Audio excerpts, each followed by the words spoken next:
Olá, seja bem-vinda, muito bem-vindo você também ao Jornal Terra Viva. É sempre bom tê-lo aqui para juntos acompanharmos os principais destaques do agronegócio no Brasil e em todo o mundo. Liberação de crédito rural ultrapassa 222 bilhões de reais em 7 meses. Aloysio Mercadante toma posse na presidência do BNDES em cerimônia realizada no Rio de Janeiro. Fórum Band News debate economia verde, futuro e inovação com a presença do presidente do Grupo Bandeirantes de Comunicação, João Carlos Saad, destacando a economia verde. O agro já vai muito bem, é só não atrapalhá-lo, é só não machucá-lo com juros altos ou falta de financiamento, é tratar o agro com carinho, que ele vai. Vice-presidente da República, Geraldo Alckmin, ressalta a necessidade de mais investimentos no agronegócio brasileiro. Venha para o Brasil investir aqui. A agricultura mais competitiva do mundo. E você vai ver ainda, demanda por feijão carioca em 2023 deve ser maior que produção aqui no Brasil. Essas e outras notícias a partir de agora no nosso Jornal Terra Viva. Aloysio Mercadante tomou posse nesta segunda-feira na presidência do BNDES em cerimônia que aconteceu no Rio de Janeiro. O novo presidente da instituição afirmou que o futuro do Banco Nacional do Desenvolvimento será verde, inclusivo, tecnológico, digital e industrializante. O evento contou com as participações do presidente Lula e do vice-presidente da República e ministro Geraldo Alckmin. Em discurso, Aloysio Mercadante ressaltou a importância histórica do BNDES para o progresso econômico do Brasil. A história desse banco se confunde com a da industrialização e a modernização da infraestrutura do país. O BNDES esteve na linha de frente para viabilizar o financiamento de longo prazo dos grandes ciclos de investimento e desenvolvimento do país. O qualificado corpo técnico do BNDES tem experiências extremamente exitosas na elaboração de projetos, na formulação de políticas, na industrialização, no desenvolvimento científico e tecnológico e na infraestrutura do Brasil. O novo presidente do BNDES defendeu o apoio às exportações brasileiras como parte de um plano a longo prazo. O Brasil é um dos principais produtores e exportadores do mundo de produtos agrícolas, mas também produtos industriais de alto valor agregado são essenciais para o desenvolvimento do Brasil. 98% do mercado existente no mundo está fora do Brasil.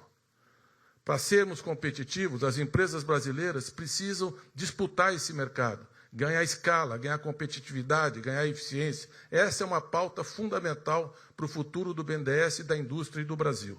Além disso, a nova diretoria visa o desenvolvimento da instituição em bases tecnológicas e sustentáveis. Nós estamos aqui não para debater o BNDES do passado, mas para construir o BNDES do futuro, que será verde, inclusivo, tecnológico, digital e industrializante. O presidente Lula também discursou na cerimônia de posse. Para ele, o compromisso de Mercadante é de apoiar os empresários para que o país possa avançar. O que a gente não pode é ficar com o país paralisado como a gente está até hoje. A gente não pode. Esse banco não pode pegar dinheiro e devolver para o governo. Esse banco tem que pegar dinheiro, devolver para o governo, gerando investimento, gerando emprego, gerando renda e gerando melhoria na qualidade de vida do nosso povo. Essa, meu caro Aloysio, a tua função.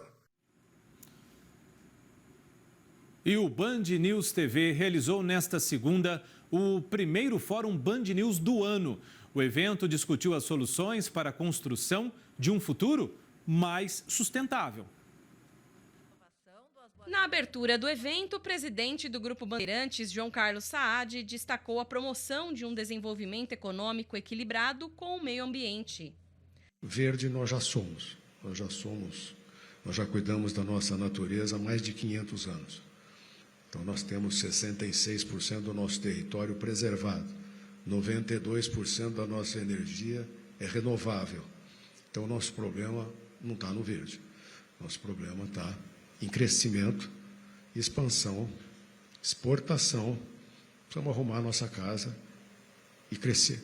Está aí o mundo esperando pelo Brasil crescendo. Bom, e o fórum teve a presença do vice-presidente da República, Geraldo Alckmin, que também é ministro, né? Durante o discurso, ele destacou aí o agronegócio brasileiro, a agenda verde, acordos internacionais e a importância do Brasil atrair mais investidores.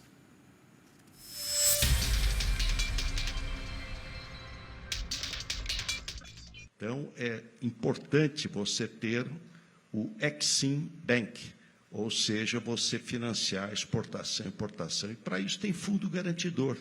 Você estabelece um fundo garantidor que lhe dá segurança nesses créditos. Se a gente for olhar, nós tivemos uma primarização das exportações brasileiras. Então, grande parte da exportação é soja, petróleo bruto e minério de ferro. Essas são as três grandes. Ótimo. Quanto mais crescer, melhor. Mas nós precisamos também exportar valor agregado, porque a indústria emprega mais e salários melhores, e é quem mais investe em pesquisa e desenvolvimento.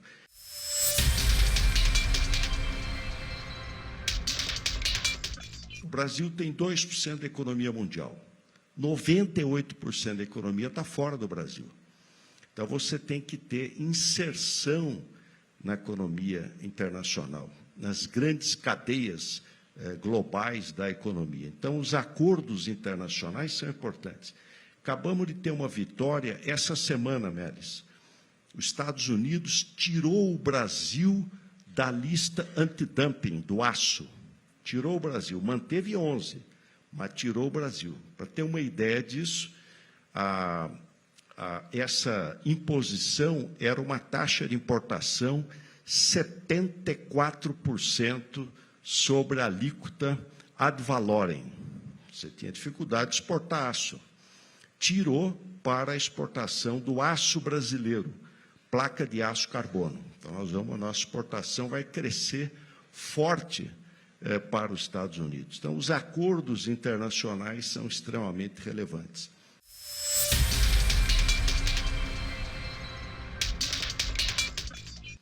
Aliás, à medida em que nós avançamos na agenda verde, nós vamos primeiro evitar de ser prejudicados na exportação.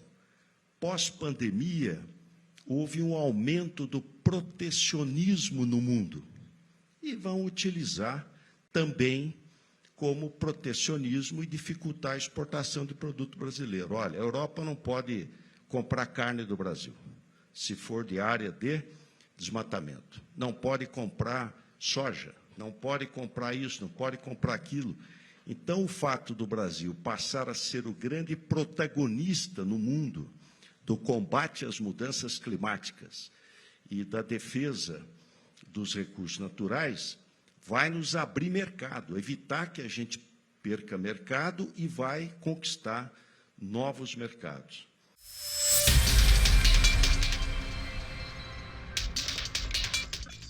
Indústria de fertilizantes.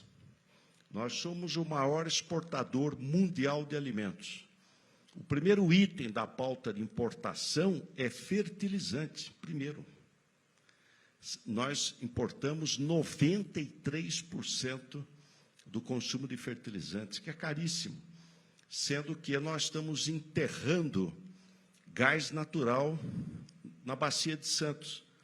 Você não tira, não consegue tirar o gás natural, reinjeta.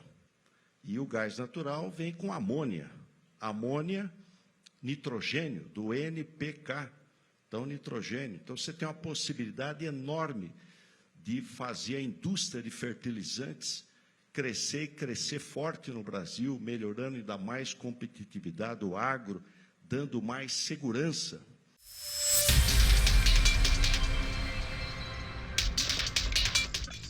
Mas eu diria que um bom momento.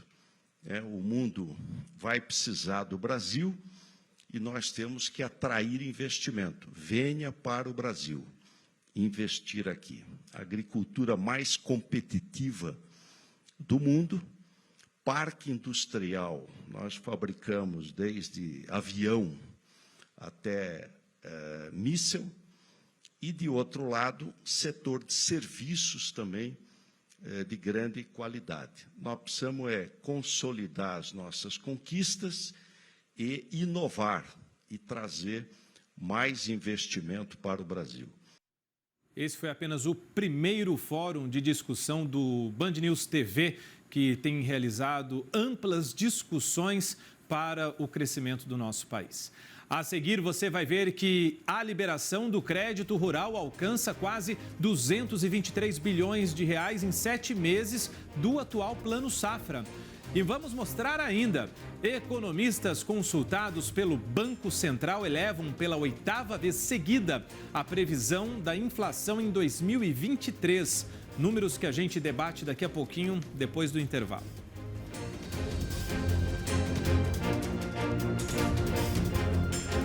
O montante do desembolso do crédito rural chegou a quase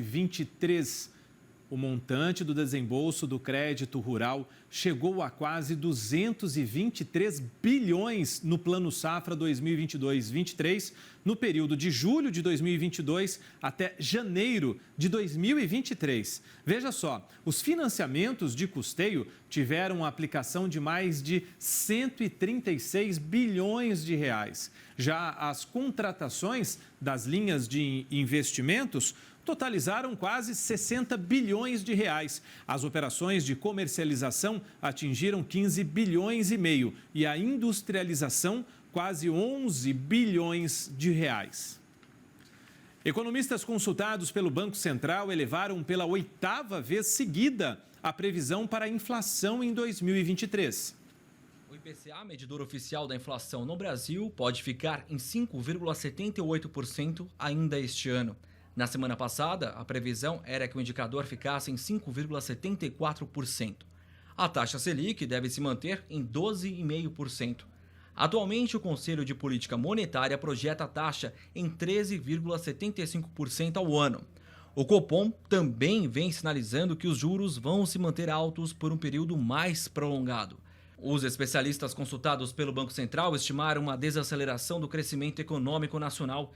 Eles esperam que o PIB alcance 0,79%, leve queda em relação ao divulgado no Boletim Focus da semana passada, quando o Produto Interno Bruto de 2023 era estimado em 0,8%. É hora do Agritendências com o Silmar César Miller.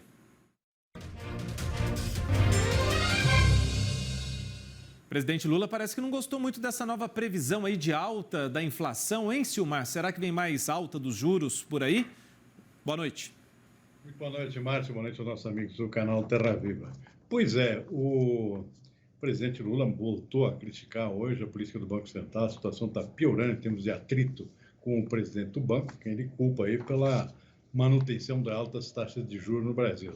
Agora, tendência de queda está muito difícil aqui, pelo menos no curto prazo. Pelo contrário, a tendência é possivelmente até de mais aumento da taxa de juros para tentar conter exatamente a escalada inflacionária. Está refletida nessas previsões aí do pessoal que o próprio Banco Central ouve todas as semanas, o pessoal do mercado, os investidores, empresários, sob expectativas com relação à inflação. A tendência é de continuar do aumento da inflação e tem uma série de razões para isso. Tem problemas climáticos que afetam a produção de alimentos. O ano não começou bem nesse sentido, especialmente no sul do país, com falta de chuvas, excesso de chuvas nas demais regiões do país. Tudo isso afeta a produção, desde o hortigranjeiro, tomate, batata, que já vem explodindo em termos de preço, e também as grandes culturas, como soja e milho, que já têm perdas muito grandes, particularmente no sul do país. Isso acaba encarecendo a ração cara acaba elevando o preço das carnes, do leite, dos ovos, então tudo isso é inflacionário. Então, não tem muito o que evitar aqui essa tendência inflacionária. E o remédio para conter aumento da inflação é aumento de juros, tentar segurar os preços, e é o que os bancos centrais fazem no mundo todo. Essa semana mesmo existe a expectativa no mercado de que, na sua próxima reunião, o Banco Central americano vai aumentar novamente a taxa de juros, que não está conseguindo, com os aumentos recentes, segurar a inflação por lá. Então, o remédio é universal. É aqui, é lá também. Então, é uma tendência natural esse tipo de remédio por conta de aumento da inflação. Então, as turras com o presidente do Banco Central devem continuar, porque tem ainda fatores também orçamentários aqui, orçamento estourado esse ano é outro fator inflacionário também. Então, é aquela história, não tem muito o que criticar aqui, embora essa tenha sido o palanque do presidente nos seus últimos pronunciamentos, como foi hoje na posse do novo presidente do BNDES. Mas a tendência, por enquanto, não aponta nenhuma possibilidade de queda na taxa de juros do Brasil, que efetivamente é alta, mas é a política para segurar, para tentar conter a inflação sempre que possível e, ao contrário do que se poderia esperar, pode vir novos aumentos da taxa de juros aqui nas próximas reuniões do Banco Central, quase certamente. E como foi o início da semana para os mercados? Ô, Márcio, grãos, mercado hoje com soja em queda na Bolsa de Chicago, 0,7%, trigo também caiu, 0,8%, o milho foi exceção, subiu em torno de 0,3%. Na Bolsa de Nova York, alta para o café arábica, 1,7%, suco laranja, que já subiu muito semana passada, voltou a subir hoje, 0,6%. Algodão também, o algodão na contramão caiu hoje, 2,5%. Açúcar bruto negociado em Nova York também teve uma queda forte hoje, 2,7%. Boi gordo aqui no mercado futuro da B3 fechou com alta hoje, alta de 0,5%, contrato futuro de fevereiro a R$ 301 pela arroba, mercado aquecido, particularmente aqui na região sudeste, e se refletindo aqui isso diretamente no mercado futuro. Para finalizar, só repetindo aqui, o dólar fechou em alta hoje, 0,5%, R$ 5,17, basicamente refletindo essas preocupações com as declarações do presidente Lula, mais uma vez reclamando das taxas de juros. Muito bem, Silmar, obrigado. Até amanhã. Amanhã, boa noite. Boa noite. O ministro da Agricultura se reuniu neste final de semana com representantes do setor produtivo da pecuária na sede da ABCZ, a Associação Brasileira de Criadores de Zebu, em Uberaba, Minas Gerais. De acordo com Carlos Fávaro, esta foi a primeira de muitas reuniões que vão ser realizadas pela pasta com diversos segmentos da agropecuária para acolher principalmente demandas do setor e ajudar a definir políticas públicas. O ministro da Agricultura, Pecuária e Abastecimento, Carlos Fávaro, chegou à sede nacional da ABCZ no período da manhã. Acompanhado pela equipe técnica do Ministério pela primeira vez no interior de Minas, ele foi recebido pelo presidente da ABCZ, Gabriel Garcia Cid, diretores da associação, conselheiros e representantes da cadeia produtiva do agro. Na primeira parte da agenda, em reunião fechada, eles conversaram sobre o fortalecimento do projeto de genotipagem das raças zebuínas, por meio do PMGZ e com a utilização de recursos federais. Depois, o grupo se reuniu no Salão Nobre da ABCZ. O coordenador do programa Integra Zebu, João Gilberto Bento, abriu as apresentações e explicou como o projeto é uma das respostas da ABCZ ao desafio da recuperação de pastagens não produtivas. E antes de responder a perguntas, o ministro discursou e trouxe uma das pautas recorrentes no primeiro mês do novo governo, a sustentabilidade. Queremos intensificar, mas com sustentabilidade. Nós temos que melhorar, e eu não gosto muito da palavra de pastagens degradadas, eu gosto de dizer que são pastagens de baixa produção. São 160, 170 milhões de hectares que podem e devem ser contemplados com um programa de recuperação, com investimento, com recursos disponibilizados. Ao final do encontro, o ministro Fávaro conversou com a imprensa e reforçou o papel central da ABCZ para a fluência do diálogo entre o governo federal e o setor pecuário. Foi o primeiro convite de uma grande entidade que ele até se propôs e fez isso, agradecer, Gabriel, de trazer outras associações para que nós pudéssemos dar esse pontapé inicial num modelo de integração, interativo, que nós trazemos o Ministério para o interior, com os nossos secretários, para falar com o produtor, para pegar as demandas e daí, a partir disso, promovermos políticas públicas. Sobre o Integra Zebu, o ministro confirmou que o objetivo do governo é replicar o programa por meio de políticas públicas acessíveis a criadores de todo o Brasil. Quando eu conheci o programa da BCZ, eu pedi ao Gabriel só que não nos acuse de plágio, porque está exatamente isso que está composto o plano de governo do presidente Lula para a nossa agropecuária. É trazer de volta, resgatar pastagens de baixa produtividade a um grande modelo produtivo. Foi um encontro muito importante, um dia, posso dizer até histórico na BCZ, né, de reunir tantas entidades ligadas ao agro, à indústria, às associações de raças. E esse é um momento de diálogo, de comunicação. E nós só temos que agradecer ao ministro, aos seus secretários, que estão hoje em agenda de trabalho aqui na nossa sede, aqui na BCZ. Essa é a mensagem, tanto do Ministério como na nossa nova gestão da BCZ.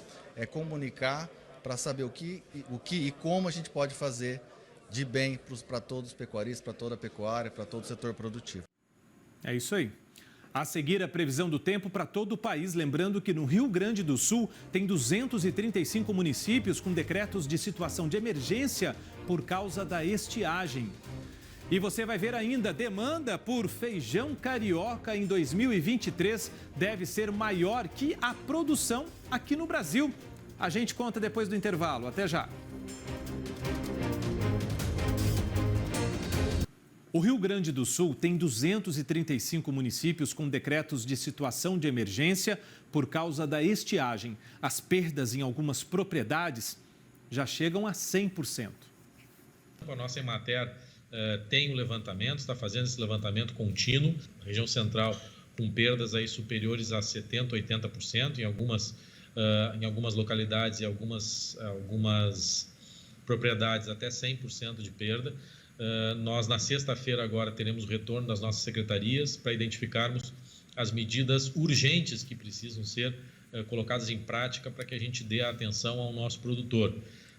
Já vindo do ano passado, temos aí o Avançar, aí que buscaremos, né, a execução e acelerar a execução desse programa com a distribuição de cisternas, para que consigamos, com as chuvas que têm ocorrido, mas de forma esparsa, e aí tem também previsão para que ocorra em março, a gente consiga fazer a reservação, e também a perfuração de poços, que foi aí anunciada a continuidade do programa iniciado na gestão anterior. Isso lá no Sul, hein? Olha só, vamos ver então como é que fica a previsão do tempo nessa terça-feira para todo o país com a Stephanie Toso.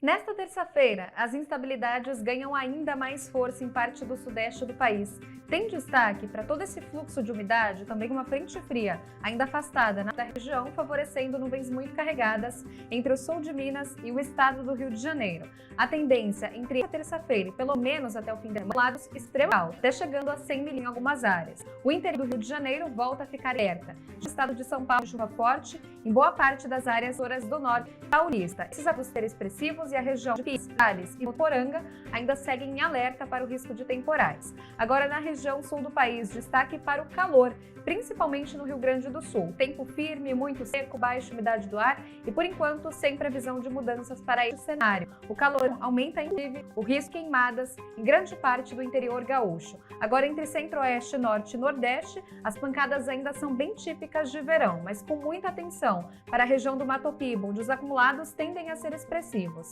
Em São Paulo, a temperatura máxima na terça-feira chega a 29 graus. Calor de 34 graus em Porto Alegre, máxima de 33 em Campo Grande e 29 graus em Brasília. Ao longo desses próximos dias e pelo menos até o dia 11 de fevereiro, acumulados extremamente elevados no sul de Minas, podendo atingir 100 milímetros e até passar desse valor em algumas regiões. Lembrando que essa chuva é prejudicial para as áreas produtoras de café do sul de Minas. Volta a chover também no Espírito Santo, com essa mesma média de acumulados, e a região continua em alerta, inclusive a cidade de Linhares. Já no Mato Piba, acumulados elevados, variando de 40 a 60 milímetros, principalmente no estado do Maranhão. Agora, na semana do dia 12 ao dia 16 de fevereiro, a chuva ainda continua concentrada desde norte a sudeste, mas já perde um pouco de intensidade em áreas do sul de Minas. No Rio Grande do Sul, tem destaque para o retorno da chuva, mas ainda com baixos acumulados que não passam nem de 20 milímetros, o que novamente não é capaz de reverter o cenário de déficit hídrico. Obrigado, Stephanie. Gente, essa semana é a semana do feijão. Por quê? Porque lá na sexta, dia 10, é comemorado o Dia Mundial do Feijão. Não só por isso, mas por isso também a gente está falando dele hoje. Por quê? Porque o feijão é extremamente importante para a dieta dos brasileiros, rico em ferro e cálcio e, por esse motivo, um grande aliado do mercado e também do produtor rural. Por isso, a gente convidou para começar a semana com a gente aqui e para falar também do mercado brasileiro de feijão, o Marcelo Eduardo Ludes, né? O Marcelo é presidente do IBRAFCA, Instituto Brasileiro do Feijão, está aqui com a gente. Marcelo, a gente é muito feliz de receber os representantes de todos os setores aqui do agronegócio brasileiro, da agropecuária, né? E o feijão hoje é o nosso convidado especial, representado por você. Mas eu queria começar com você falando sobre o mercado. Como é que nós estamos hoje e o que a gente vê lá na frente, Marcelo? Boa noite, obrigado pela gentileza. Boa noite, Márcio. É um prazer estar aqui falando de feijão. Veja só, nós temos hoje um preço que os produtores aguardavam um pouco mais em fevereiro. Durante o mês de janeiro, o feijão carioca teve um recorde para o mês de janeiro, quando comparado com anos anteriores, de cerca de $70 o preço médio dele ao produtor. Recuou um pouco agora, nós temos aí... estamos aguardando, né, que haja a reposição no varejo, a reposição do consumidor. Tem algumas safras pequenas saindo, não são grandes os volumes na Bahia, na região de Irecê, nada que vá afetar muito o mercado. Alguma coisa também em Minas, em Goiás. No Paraná, houve uma redução muito grande da primeira safra. E nós temos observado aí que, pegando o histórico, o mês de fevereiro tende a ter uma demanda maior do que em janeiro. Então, ao longo do mês de fevereiro, pode ser que nós tenhamos uma valorização do feijão carioca e do feijão preto, que está numa base de R$300, R$280 a R$300 na região sul ao produtor. Marcelo, eu não posso continuar a entrevista sem antes tirar uma dúvida importante. Marcelo, Eduardo... Líderes. Pronto, eu falei Luders. Desculpa, me perdoe, tá bom? Problema, a gente não pode errar nome, porque nome é muito importante para todos nós e é o nosso grande patrimônio. Você me desculpa, tá bom? Mas, Marcelo, é o seguinte, você citou os preços aí, né? Tá dentro da média esses preços que você acabou de citar? Eles estão acima da média, porque normalmente no mês de janeiro e fevereiro ele fica ao redor aí de $47, $48, pegando em dólar pelo histórico, certo? Então, ele está acima. Claro que nós tivemos uma safra que foi plantada o ano passado com insumos mais caros.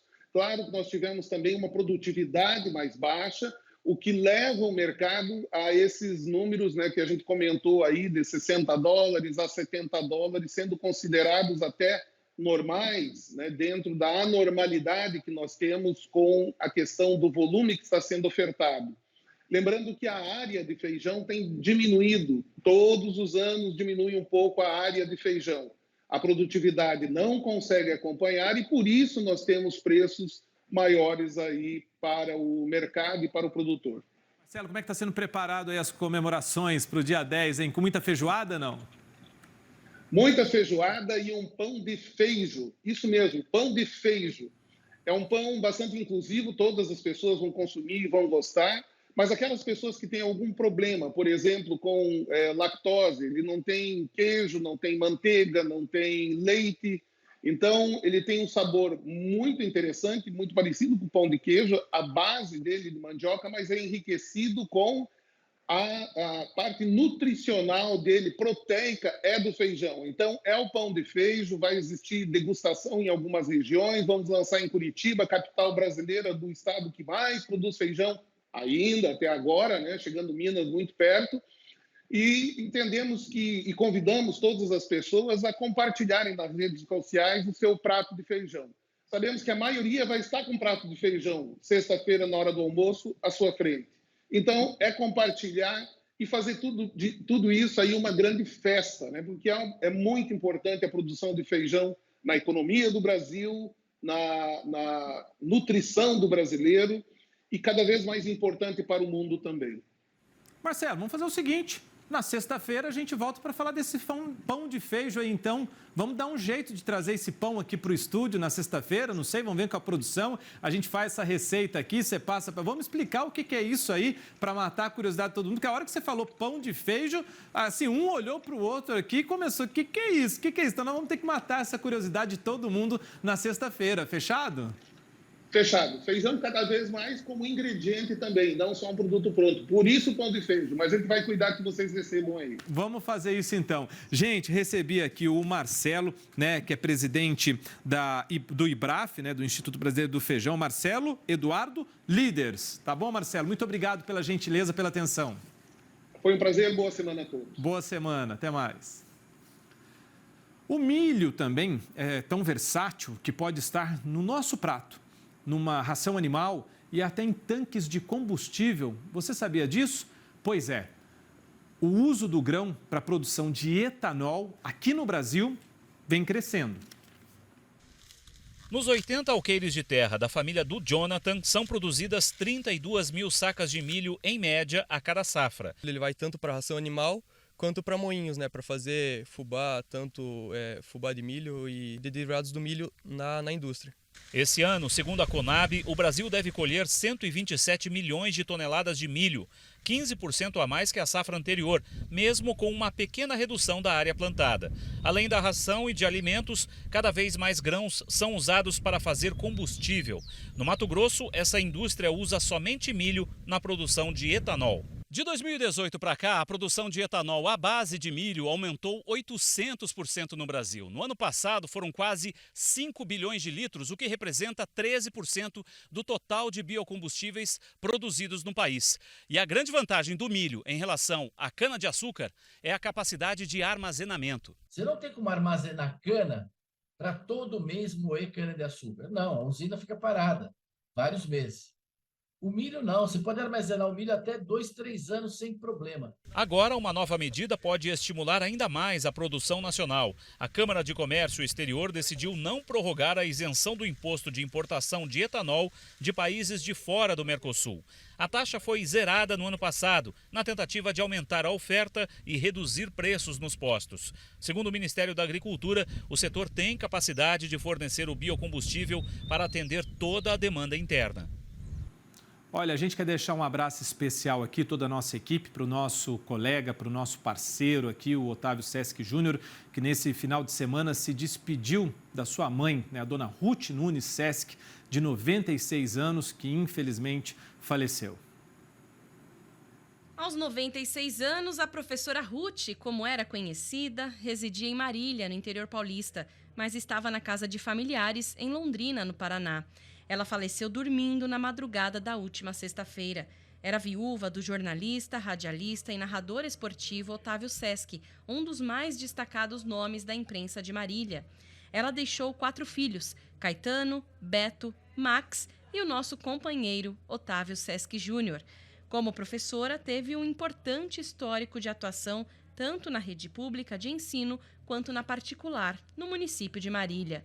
Nossos sentimentos a toda a família.